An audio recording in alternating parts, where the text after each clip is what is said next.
Welcome to Green Carpet Interviews. Let's get into the show.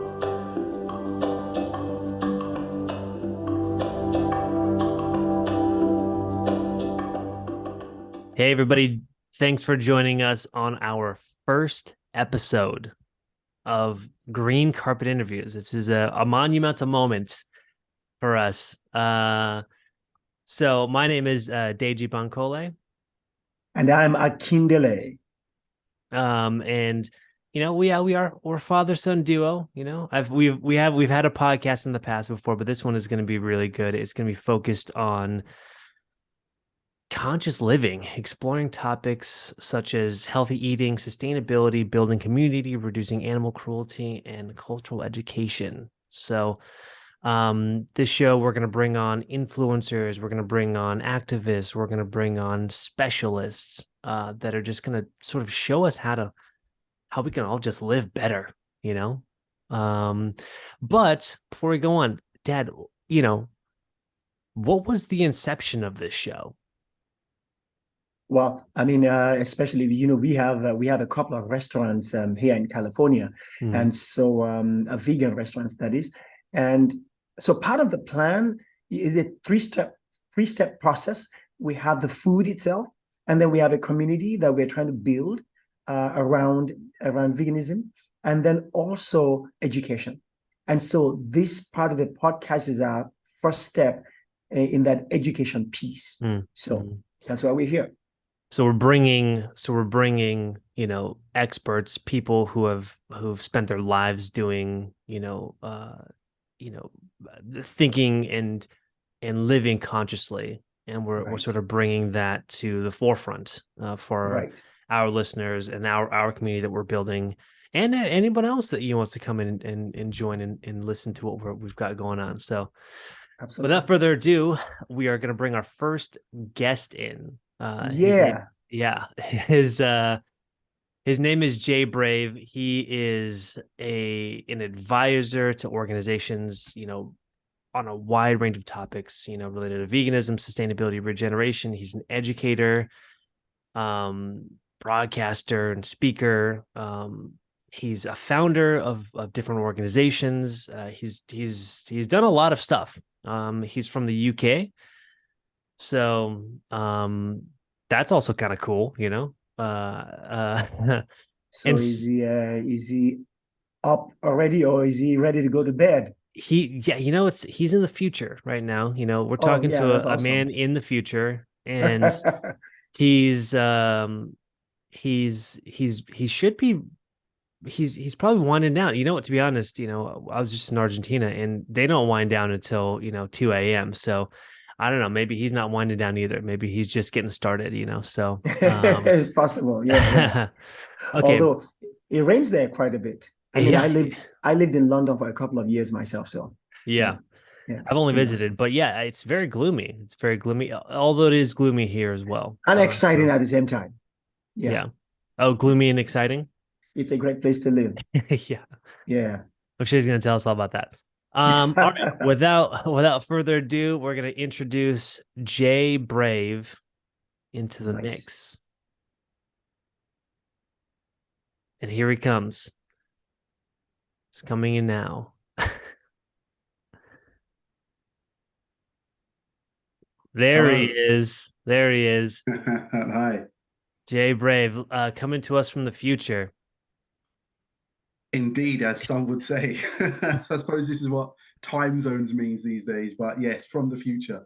That is um, awesome. so we gave a brief introduction about you, but just tell the people, who the people who don't know who you are,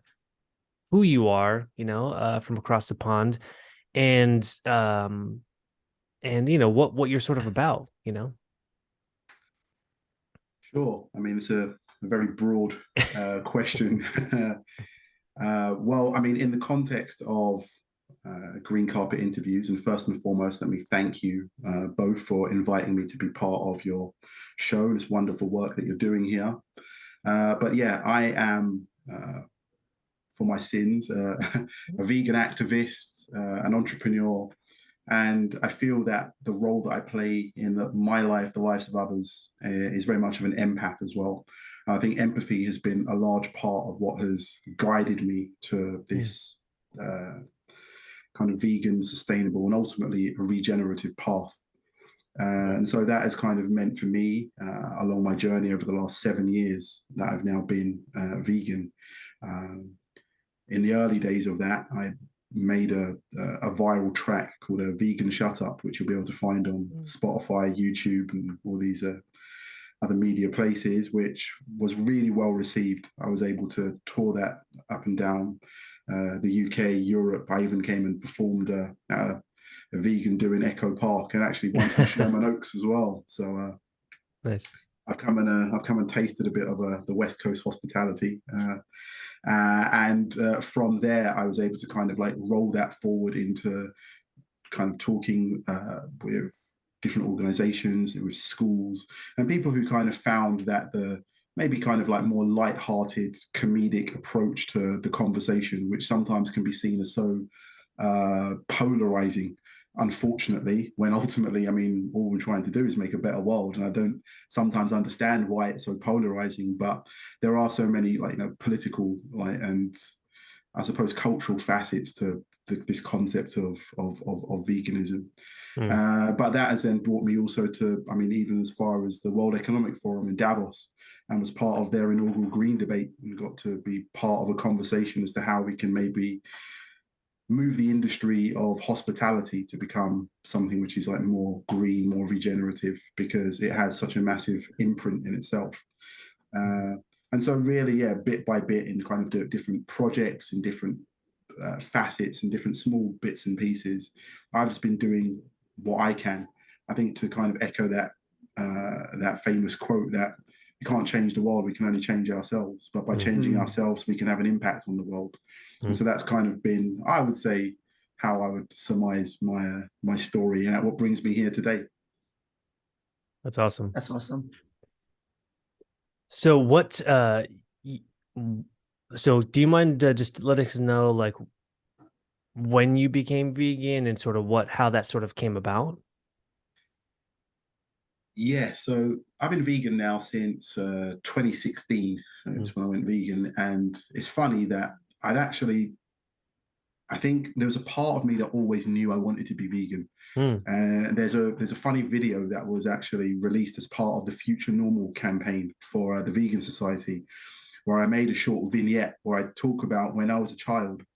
And I'm from a Caribbean background. And so there was a famous dish called escovitch fish, which is made where there's a whole fish, maybe it's a mullet or a different type, which is fully fried and then like with like vinegarized like onions, peppers. And as a kid, when these fish were served at like a christening or a party or whatever the event was now, the fish were basically still their whole body, the face, the eyes.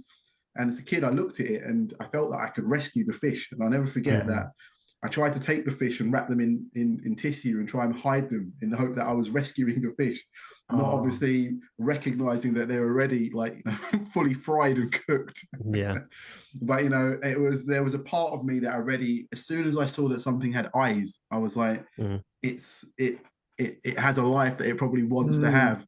And so it's funny that I had that moment as a child, but then was able to, or not able to, I mean, life, the marketing of the world that we live in kind of normalizes the processes by which we then become part of this animal agriculture complex, and we just kind of like see our place in it, and we no longer even recognize them as other sentient beings. We now just call it meat or protein, which is part of that yeah, exactly, which is so part of that disassociative like depersonalizing way that we're able to kind of like in essence take ourselves further away from the act.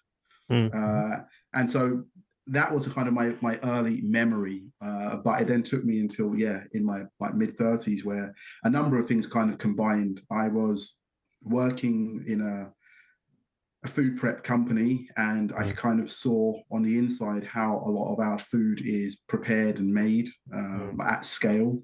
And a lot of that kind of like really opened my eyes and kind of horrified me a bit. But it was also at about the time when you may remember a game, Pokemon Go, came out. Yeah. And I was amazed to see that with the advent of this kind of like screen-based technology, that here was something that actually got people up off of their butts and out and actually doing stuff rather than just kind of sitting face down.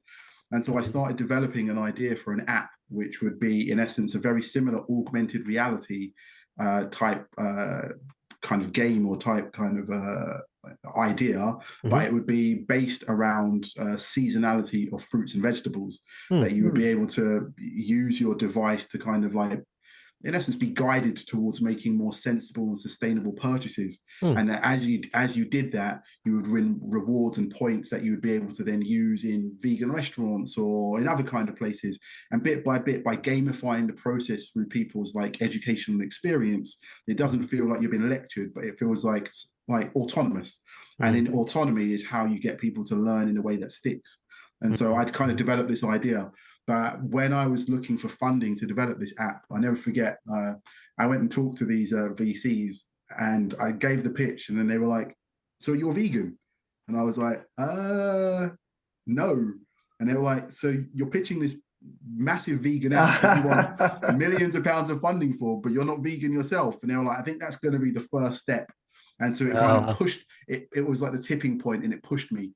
And so although that's actually something that I've ended up like, you know, not following up at the time, or even still now, I mean, it's a very big project, even though the technology has probably made it a lot easier to develop now than back in 2016. It was the tipping point that made me kind of recognize that, you know what, I can no longer tiptoe around this, like, let's go fully in. And yeah, it's been happy days ever since, actually. That's awesome. That's really great. That's good. Now, you had talked about also the polarization that some of our conversations with other people, get people into. People become polarized, and they think that speaking about veganism creates this adversarial, relationship with people. And so, what do you think some of the ways that would help us deliver that message where it'll stick and people can have something to take with them to mull over and then hopefully make a change in their own lives towards being vegans? That's a really good question. I think just kind of echoing back to, as I said, the success of my parody song "Vegan Shut Up" was by infusing humor into the conversation. I find that you're far more likely to get a positive reaction from somebody. I think in the first couple of months when I went vegan, I was confronted a lot by people who wanted to, use the kind of the common troll tactics of butt bacon or cheese, or they want to kind of try and get a rise out of you. And I think with anything, the moment that you kind of succumb to that and you kind of like lash out, or you kind of act from a place of negativity, you kind of put even whatever your value that you're defending, it also ends up sharing that negative light of their energy that you then bring to the discussion. And so what I kind of realized was the way to turn this on its head was, I really want to say shut up to everybody who asked me this. And Stormzy had a song that was #1 at the time called Shut Up. So I was like, right, how can I combine the vegan message with the #1 song called Shut Up, which is what I want to tell all of these people who are giving me a hard time about being vegan? And then Vegan Shut Up was born. And so then by infusing humor into it, by then kind of getting as well as broad a raft of stakeholders from across, like the vegan sphere, whether that were vegan businesses, vegan chefs, like prominent other vegans, and getting them all to kind of cameo and be part of the story, be all like kind of like happy, smiley together. It kind of ended up like parlaying forward, and it released on World Vegan Day, like back in in 2018. And again, as well, just by being able to be attached to that hashtag World Vegan Day, it was then carried by Live Kindly, by Plant Based News, by the Vegan Mm. Society, and ultimately without using any like marketing spend or anything, just naturally it ended up going to over 2.5 million views. Wow. Which was just like it was really amazing, considering that I did it as a labor of love. I did it as a way of like, right, if people are going to ask me about my veganism, rather than me giving you an answer, let me send you over to Spotify. Let me send you to YouTube. Go and like, add on my page, basically. Let it be worthwhile for me to Yeah. engage your trolling. And it actually ended up like working for the best. And so I would say that infusing humor, but then the other way I would say, and probably something that you may well know, is food. When you give somebody food, like when there is something for them to taste immediately, Mhm. rather than just thinking about the idea of it. So I think what people also think when they hear about veganism, they think about restriction. They think about what they can't have, Totally. rather than a world of things that they can have, that Totally. they maybe Right. hadn't had access to Mhm. before. I Right. realized that I've always been someone who loved cooking, loved making food, but actually, uh, there was quite a limitation to what I was making. Ultimately, I was like doing I was jerking a chicken, I was like roasting a lamb leg, but really there was probably about 5 or 6 things in the world that I made them really well, sure, Mhm. but that was it.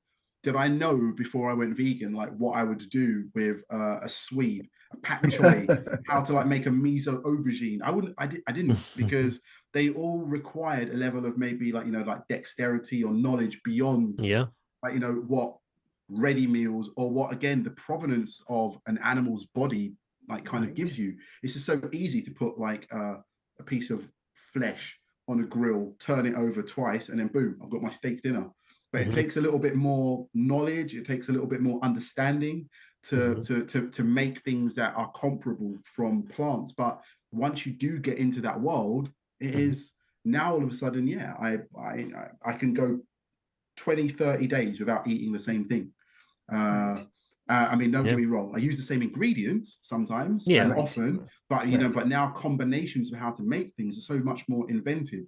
I see Right. plates that are rainbows, like rather than just Mhm. like a series of different like beiges and browns. Yeah. So, Yeah. Yeah. and so I think that as well has been inviting friends over, introducing people to like these new like foods and concepts, and watching them taste it for the first time and go, this isn't vegan. I'm like, no, it is. I made it. And then they kind of their disbelief, because there is also, again, as part of this this mindset, is that like vegans only eat leaves and that we're all like malnourished. And I would say that I eat more now than I ate previously. And what I Yeah. definitely do is I definitely eat better. Right. That's awesome. You know what? It's interesting. I absolutely understand that because I'm also gluten free, and I've been gluten free longer than I've been vegan for. And Mhm. when I would tell people, hey, like gluten free, vegan, they're like, well, what do you eat? Like, do you eat air? I mean, is it just like, you here's your gluten free vegan meal. It's just empty bowl with, they have spoon in it. It's like, the ideas that the idea that meat needs to be on the plate, or, you need to have chicken, or, whatever. It's like people have not sort of expanded or broadened their horizons in terms of Mhm. like what is available to them for I mean cooking or anything. It's just like, Mhm. they haven't, like you said, they haven't, you don't flex a muscle if you can't, like, grow the muscle of like understanding how to like cook these different types of meals without actually flexing. You need to like get outside of your comfort zone of, like you said, on open, get a slab of, whatever, put it on the grill, flip it over, and you're done, or, so um that's kind of an interesting segue into the next thing, which I think is interesting: feeding your vegan child. So explain that a little bit. So yeah, I think, although I listed some kind of achievements and things that I've done in the Yeah. world, which is kind of how we've come to recognize and see each other in this kind of like very left-brained world. Mm-hmm. I actually think that my proudest work is being a parent, being a father. Yeah. And so like, yeah, I have two wonderful, beautiful daughters, and they are both been like, yeah, like one's 4 and the other one's 1, but yeah, they have Wow. been vegan from birth.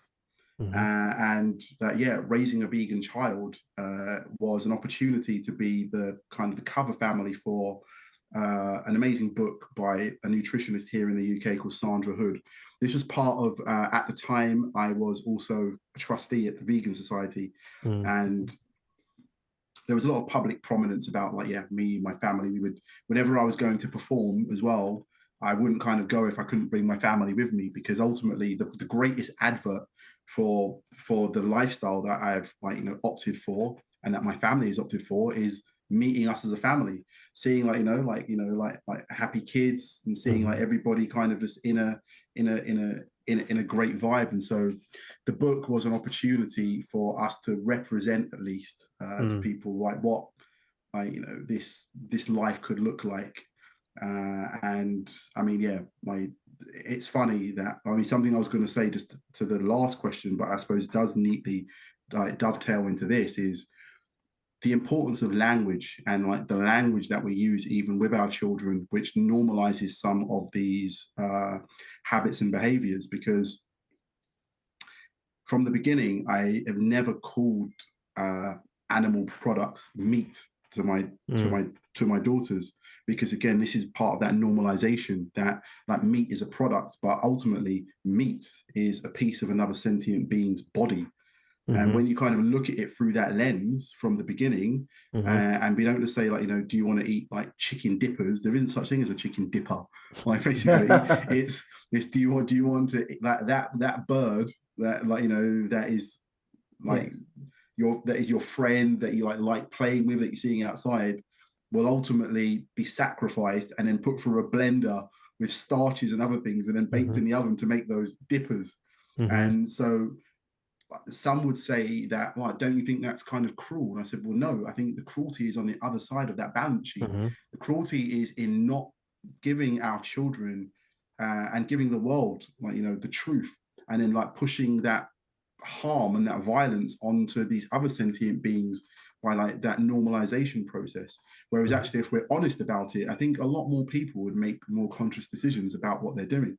It wouldn't be so mindless if you were mindful. Yeah. Right. Having all the cards on the table and saying, excuse me, this is exactly what's happening. Make a decision, like I remember seeing something before about like, you would never want to hide the harvesting of like,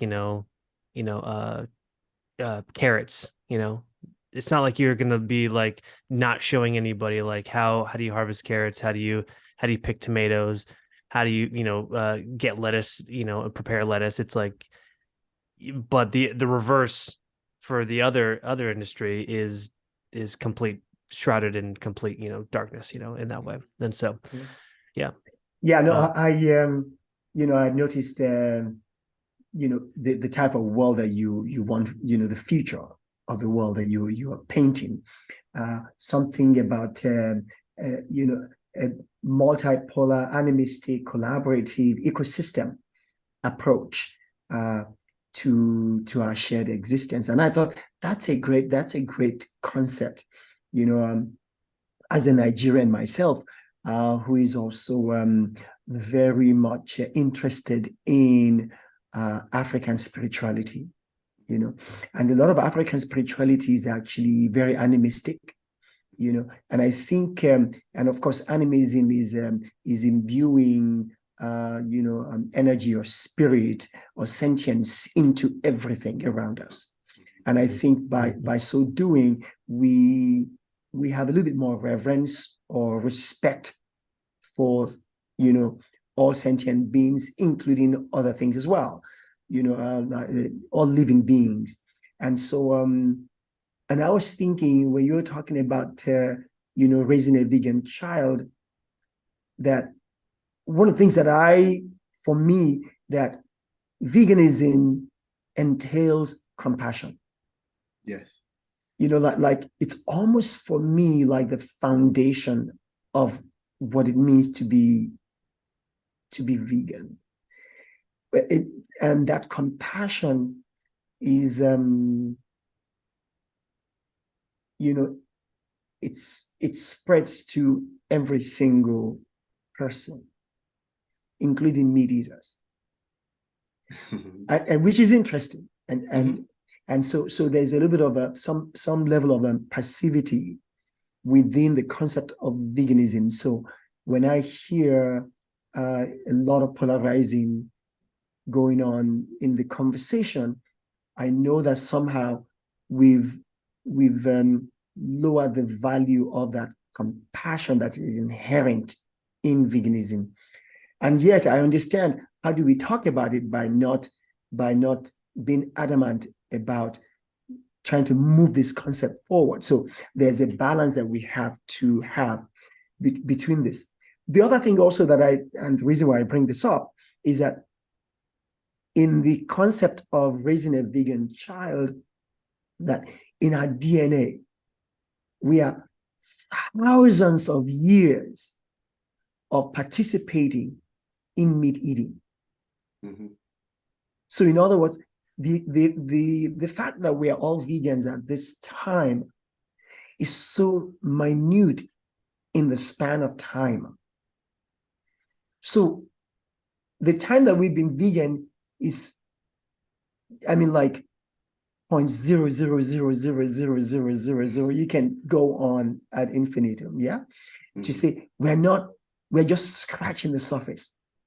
And so our history, our bodies, our DNA has an imprint of having been meat eaters or been meat eaters for so long in the past, that it is that compassion that's within the veganism that I think we need to hold, so that when we look at ourselves in the past and we look at those who are in the present still eating meat, that we hold that compassion because we know we are them. Oh, for sure. To some extent, a couple of things kind of came to mind there. It makes me think of the tolerating the intolerant paradox. That if you tolerate if you continue to tolerate, ultimately, like in tolerating intolerance for so long, proving that you are tolerant, you allow the intolerance to take over. Yeah, because totally. you keep on making space. At some point, you kind of have to draw a line and go like, right, enough is enough. But it's interesting though, because this kind of goes to some of the big discussions that I remember in my early days of kind of like moving towards this more vegan lifestyle, and that was kind of even looking at like the history of our teeth and the fact that we're not carnivores. Mm-hmm. We are like, we're like more omnivores and definitely not like fully herbivores, but we do have the capacity to kind of thrive on only a plant-based diet. And also as well, there is this kind of like this misnomer that this very romanticized idea of humans as hunter-gatherers, that we were like really like more hunter than gatherer, but we were more gatherer than hunter. Mm-hmm. Like totally. The facts prove this, that like it was mainly foraging and like herbs and berries and fruits and veg, and it was like very rare that we were kind of capturing these large or big animals. But to that point as well, I think that there is a part because when people will then say, well, how come other animals don't have to be vegan? Like, lions aren't vegan, cats aren't vegan, these aren't. But I'm like, but do you know what they don't do? They don't create industrial animal agriculture complexes. Like, they catch the one that they were going to eat, and there is a reverence with that. That is the one thing that fills them.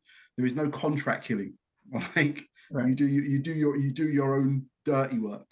And I think that is where we have kind of ended up evolving to, which is actually quite unnatural.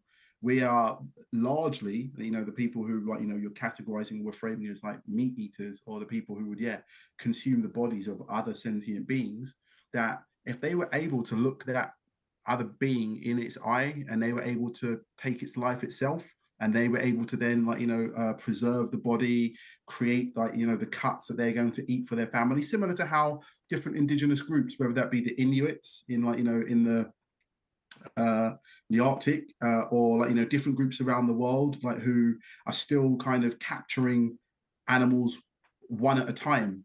But then what you find when you look at that, and again, even looking at some of the practices that are indigenous in modern day Nigeria, to whether that be amongst Igbo or like Yoruba people, you will see that in the sacrifices of some of those animals, not only was respect given, you will see that, like, even the pieces of the animal which were maybe not like nutritious, like tails or teeth or skins, were then used as part of ceremony, were used as part of, like, kind of like royal regalia and stuff, because there was an understanding and a respect that this animal that is given its life for our nourishment isn't just to be then thrown away. I'm not going to have a couple of bites and then throw the rest of it.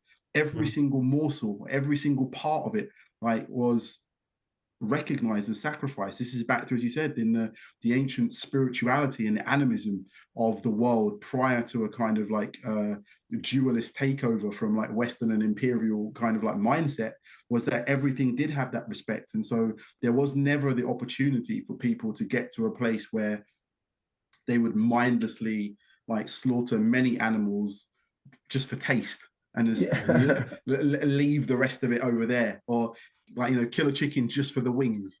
Like, nobody was doing that. But this is where we have kind of iterated to, as like, as a society, as a human family. And I think this is where, like, I contend that we can make conscious change. And I think that is also where, as well, I think one of the things to demark, or to definitely like note, is there is a difference between veganism and being plant-based. Because I think that what is going on in the world at the moment is, especially in the business space, it is about being plant-based. Because veganism is actually more about a philosophy, and it's more about, as you said, a way of being. And it's not like, I think that the veganism that I embody, like, is really a full spectrum justice position. And so what it doesn't allow for is for me to, in the rush to sell vegan products, I push more people, for example, into debt or poverty, or I do more damage to the environment while I'm like wrapping my new like vegan sweets in more plastic, or so those things also kind of don't sit well with me. Ultimately, it's more of a respectful like form of veganism, which is about slowing down. So to some, I mean, it would be kind of perceived, or kind of like definitely recognized as like largely anti-capitalist. It would be very much about more kind of community focus and less about like, like capital focus. It'd be, how can we bring everybody in? And again, it's about the nature of stakeholders rather than shareholders, because I want everybody to be at the table. And when I say everybody, in the animist sense, everybody includes the trees, the rivers, the birds, the wind, the insects. We are all part of the family, who we are all made of carbons, right? We have just like, in our hubris as humans, demarked ourselves separate to the other animals. We are animals too. Totally. Yeah, I like that. I think that's really interesting. The other thing also is that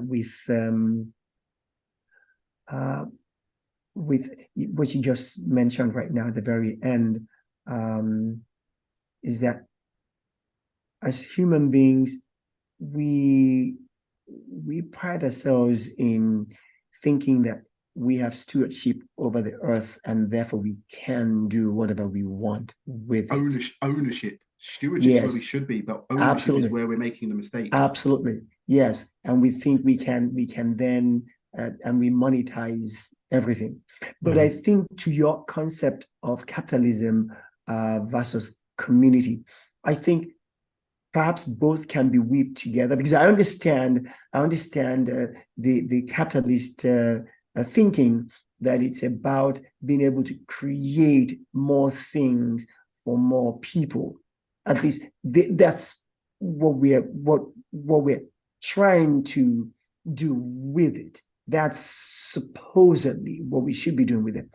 But I think if we have the idea of having smaller communities, for example, where it's a small community, because if you think about, let's say, a group of 100 people or 150 people, how many doctors do we need for that group? Maybe 3 doctors. How many lawyers? Maybe 2.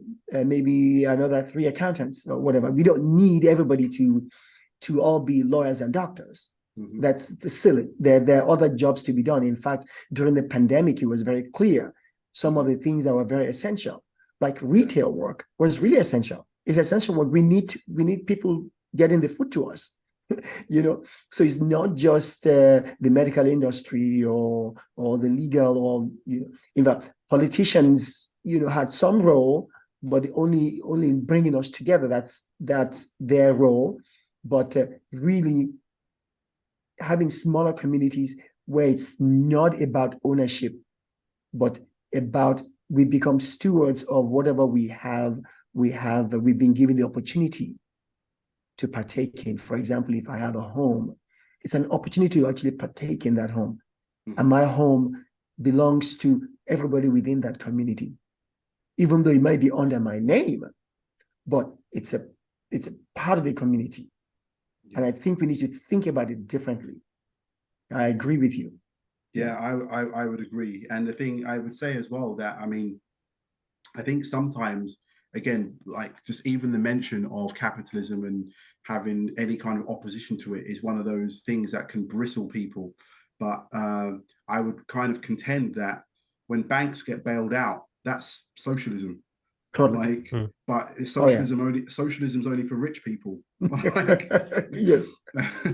And so I would if it was played out by the hard and fast laws of capitalism, there would be no bailouts. You made a mistake, it's your bed to lie in. That's the fate of poor people. If it's your economic decisions, your cost. But at the top level, it doesn't play out like that, which is why we're seeing that it's crony capitalism. And so I suppose my critique is more towards that crony capitalism. At its core, the idea that someone has an idea and that they can make something which benefits more people, totally for that. What I'm not for is then resources being ring-fenced for some people and not others, which ultimately then creates a very cancerous and quite an ill system.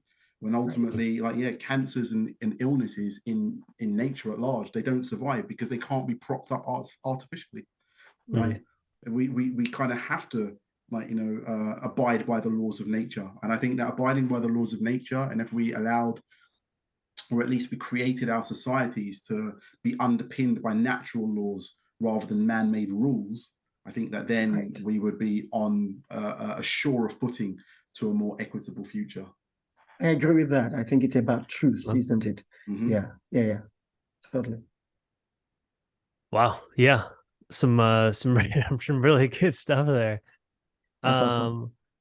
So I sort of want to change focuses into the future, and sort of how do you sort of see the future of sort of all that we've been talking about, the future of veganism, the future of developing community, how in an idealistic take, how would you think that this would be the best way forward? What do you think the best way forward is for?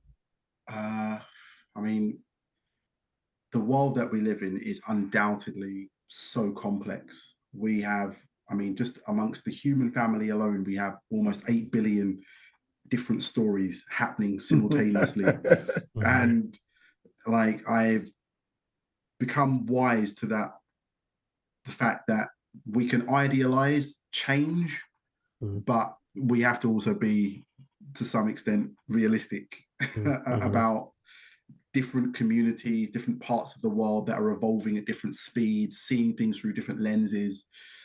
My dream, however, is that through the world becoming more multipolar, through more groups, I think, as you said, Akindele, to more communities embodying their agency and not kind of just falling in line inside of bigger hierarchies.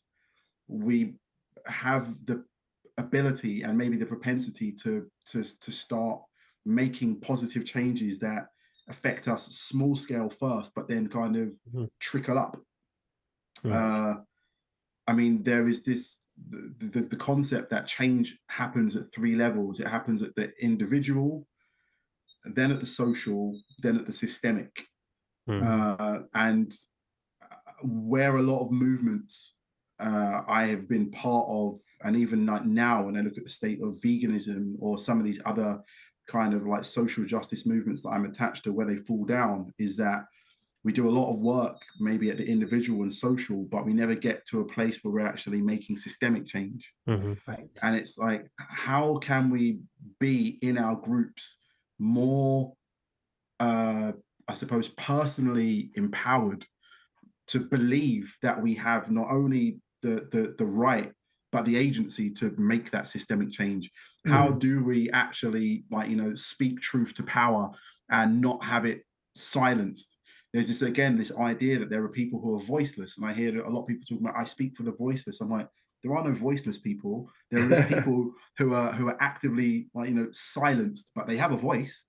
Everything and everyone, there are voices. Nature's voice is coming back at us violently through storms and floods and fires, because it's like, you've tried to quiet us down for your abstract economic gain, but we're going to come back and shout. And I just think as we start to listen to that, I hope that what it will do is it will wake up the voices in us as well.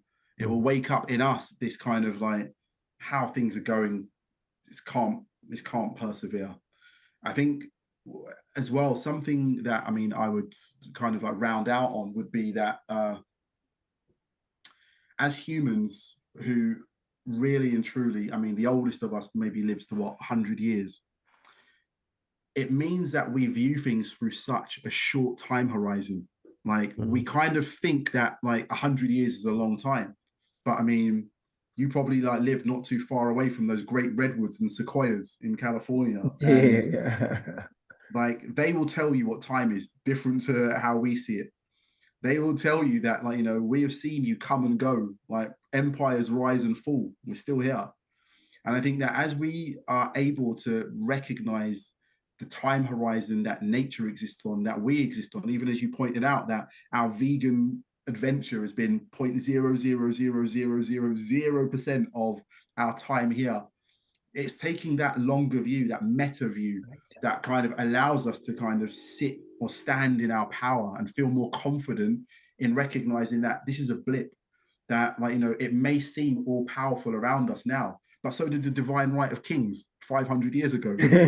Like, so bit by bit, we do make those changes. But I think that with nature's voice getting louder around us, it is going to be on us to listen harder and make action a lot quicker.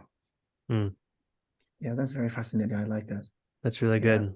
Unfortunately, we're out of time now. It kind of went by pretty quick there. I feel like we've been talking like 10 minutes. It did. I mean, I'm sure that we could all talk about this like ad Totally. infinitum. Yes, I want to hear more from you for sure. Yeah, we have to do this again. Oh, I'd love to come back and be one of your regular guests. That would be really awesome. That'd be really cool. Yeah. Okay, so is there anything else that you sort of, you know, if you had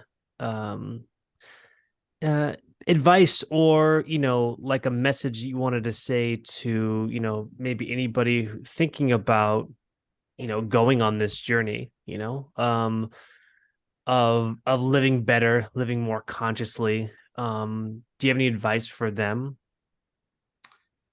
I would say, and I mean, even how I've spent my day in the future before kind of coming to this meeting, every single day without fail, it's almost like now my religion, I make sure that I put aside time to go and spend time in nature. I mean, I say that as if nature is separate from us. We are also nature.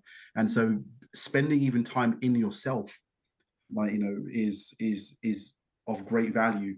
But sometimes to be able to get out of your own way to see yourself, it takes going and sitting amongst the trees.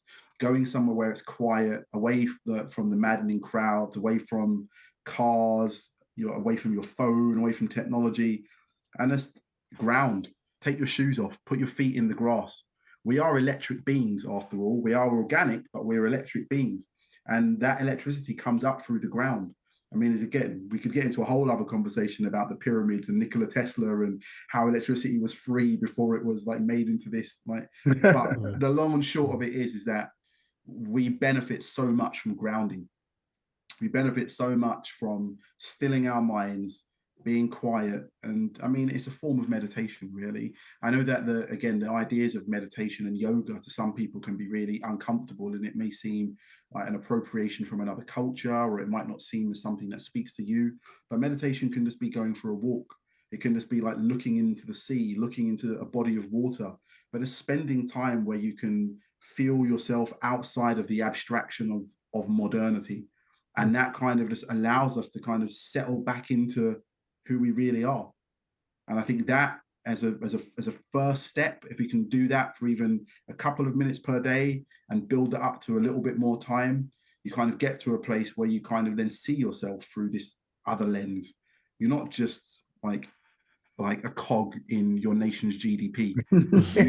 you are part of nature's beautiful and amazing story. And I think sometimes we forget that, and we kind of like look at each other through these qualitative lenses, when the beauty is life itself. The fact that we're here able to have this conversation is the beauty. And so I think this gratitude, taking the time and just being a little bit still, those are the first steps. That's awesome. Wow. That's great. Great.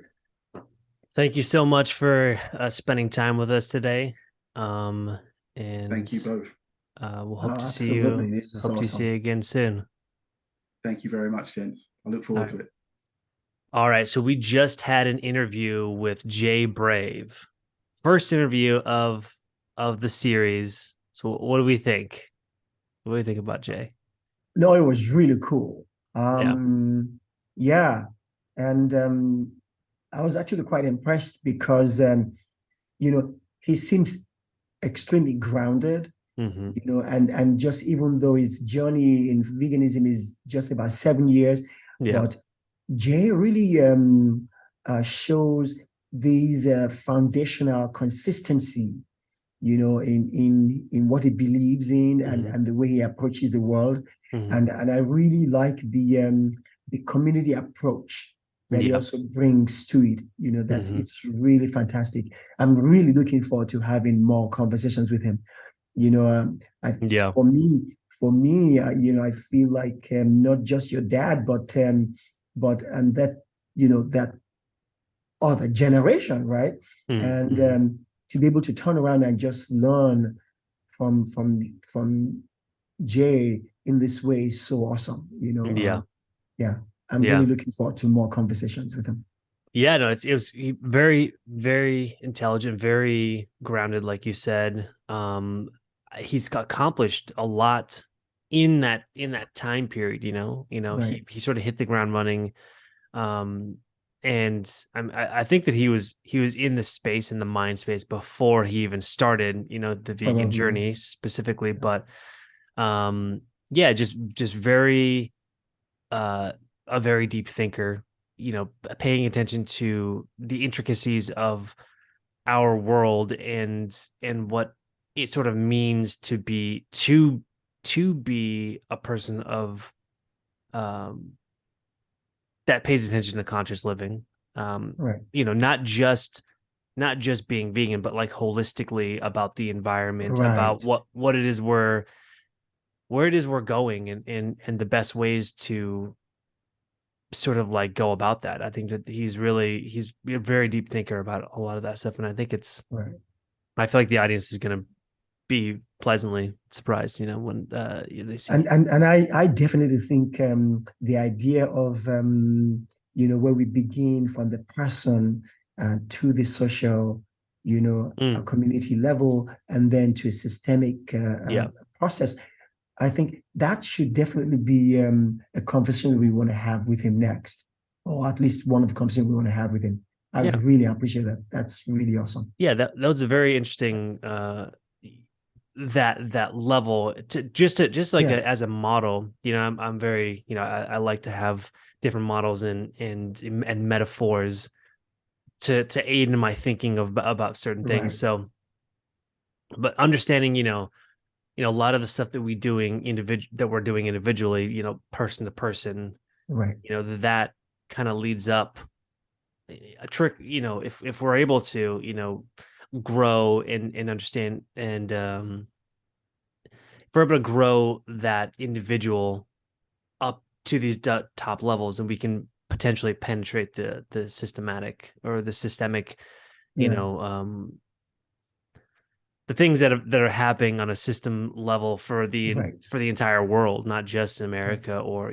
but all Right. over the world. So Yeah. Yeah. I'm excited yeah, about this. Yeah. yeah. It's been good. Yeah, that's it for this episode. Yeah. So we'll see you guys All next right. time. Until next time. All right, bye. Thanks for tuning into this episode of Green Carpet Interviews. We hope you found it informative and inspiring. This show was brought to you by Veg on the Edge, our vegan restaurant in Santa Cruz and San Luis Obispo. If you're in the area, be sure to stop by and check out our delicious plant-based dishes. Check out vegontheedge.com for more information. To stay connected with us and learn more about conscious living, follow us on Instagram at Green Carpet Interviews.